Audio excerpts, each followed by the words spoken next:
여당에서는 원전의 조기 폐쇄는 대통령의 통치행위다 라고 이야기를 했습니다. 들어보시죠. 원전의 조기 폐쇄 여부를 판단하는 것은 국민에 의해 선출된 정부의 고유 권한이라는 얘기에 대해서 어떻게 생각하십니까? 그 월성 1호기 조기 폐쇄도 대통령의 정당한 통치행위다. 이 정책 결정이라고 보지 않으신가요? 검찰이 그 수사 명분으로 삼으려면 이것이 무슨 권력형 비리라든지 부패라든지 뭐 그런 것이 있어야 되는데 그런 사안이 아니고요. 단순히 정책 결정 과정의 문제이니까 검찰이 수사를 명분으로 개입할 영역은 아니다라고 생각합니다. 그런 면에서는 뭐 통치행위 개념이나 뭐 그 유사하다. 네, 김광선 변호사님, 지금 여권과 추 장관의 주장은 원전 조기 폐쇄는 대통령의 통치행위이기 때문에 설사 공무원들의 자료 폐쇄나 장관의 강한 질책 그런 것이 있다 하더라도 검찰이 수사할 수 있는 영역이 아니다라고 주장하고 있습니다. 검찰 출신의 김광선 변호사님께서는 어떻게 생각하십니까? 일단 이제 통치행위라는 것은 이제 고도의 정치 행위이기 때문에 이제 사법심사 대상이 되지 않는다는 거거든요. 그래서 뭐 예를 들어서 이제 북한과의 관계랄지 이제 그런 측면, 또 외교적인 관계 이제 그런 측면에서 이제 통치행위 개념이 뭐 적용이 될 수 있다고 봐요. 근데 이제 탈원전 정책 자체는 정책이잖아요. 그럼 검찰 개혁이 통치 행위인가요? 검찰 개혁에 관한 것이? 그건 아니잖아요. 그럼 탈원전에 대해서도 제가 볼 때는 월성 1호기에 대해서 정책 쭉 조사를 했어요. 근데 경제성 평가는 굉장히 잘 나와요. 그렇지만 대통령의 입장에서는 우리가 앞으로 가야 할 그런 탈원전이다.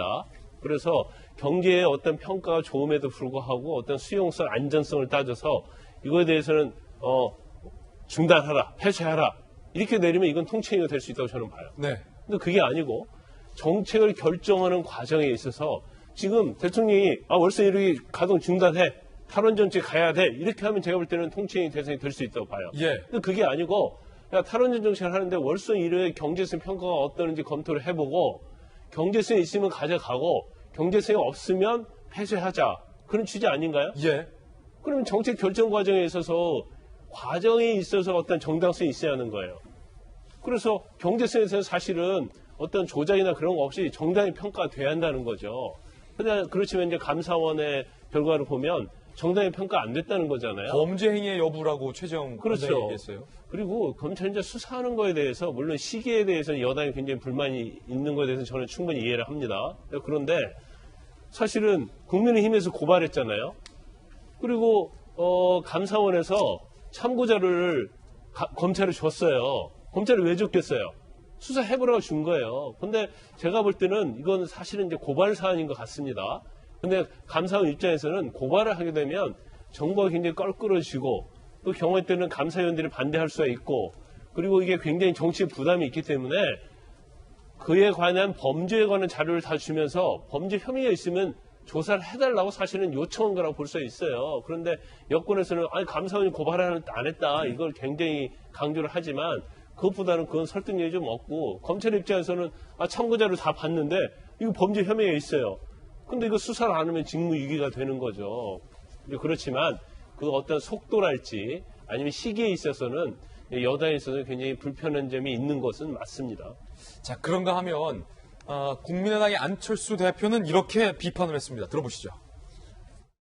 공은 보이지 않고 과오만 가득한 대표적인 사례가 바로 탈원전 정책과 월성 1호기 감사원 감사 방해 사건입니다. 영화를 보고 탈원전을 결심했다는 대통령의 발언부터가 코미디였습니다. 정책 결정의 기본조차 망각한 무책임 국정의 표본이었습니다. 제1야당에서는 이렇게 비판했습니다.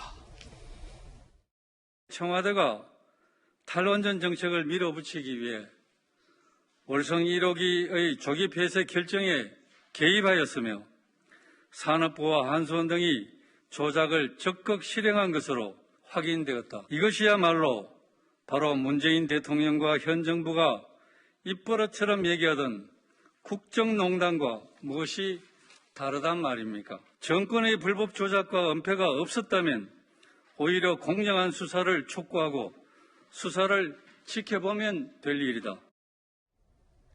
네, 이 문제에 대해서 여당의 입장과 야당의 입장 공평하게 전해드렸습니다. 김영주 전 의원님, 아까와는 다른 또 하나의 이제 정쟁의 전선이 탈원전 검찰의 수사를 두고 형성이 되어 있습니다. 검찰에선 수사를 했고 최재형 윤석열 검찰총장은 이건 수사의 범위다. 그런데 여당에서는 이걸 비판하면서 대통령의 통치행위다. 이걸 보면서 야당에서는 뭐 국정농단이다, 코미디다 이렇게 비판을 하고 있는 그런 전선인데 또 하나의 전선인데 김영주 의원님 이거 어떻게 봐야 됩니까?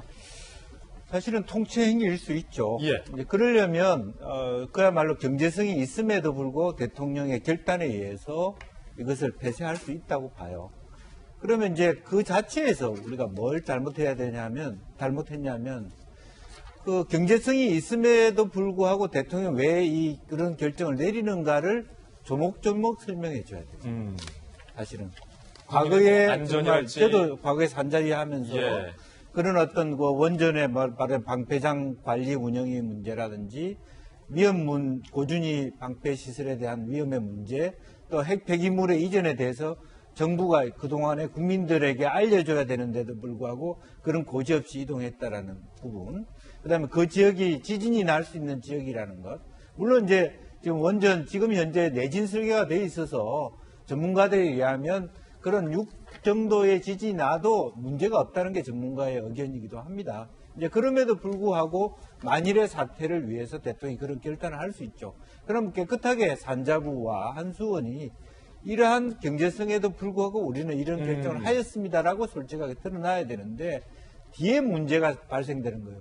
억지로 조작을 한다든지 수많은 그동안의 과정들을 폐기시킨다든지 말을 삭제한다든지 이와 같은 부분은 분명히 하나의 어떤 범법 행위를 할 수 있거든요. 그러니까 예. 나는 오히려 통 크게 범법 행위가 아닌 통치 행위로서의 결단을 정부가 아예 논의하면서 그럼에도 불구하고 국민에게 미안하지만 경제성을 우리가 포기하면서 국민 안전을 택한다. 우리를 심판해달라. 이렇게 정권법을 가져야 되는데 실제로 말하면 경제성이 없는 것처럼 만들어가는 과정에서의 문제가 있다. 이제 그런 부분에 대한 청와대와 말하자면 산자부의 문제가 있다고 봅니다. 그리고 사실 대통령의 통지 행위로서 청와대에 개입하는 것에 문제가 없어요. 다만 그런 결정을 하는데 개입이 문제가 아니라 이거 뭐 자료를 폐기해라 이랬다면 그 결정에 개입은 문제가 있다. 좀 구분할 필요가 있겠다고 생각이 듭니다. 네, 여야의 입장 전해드렸고요.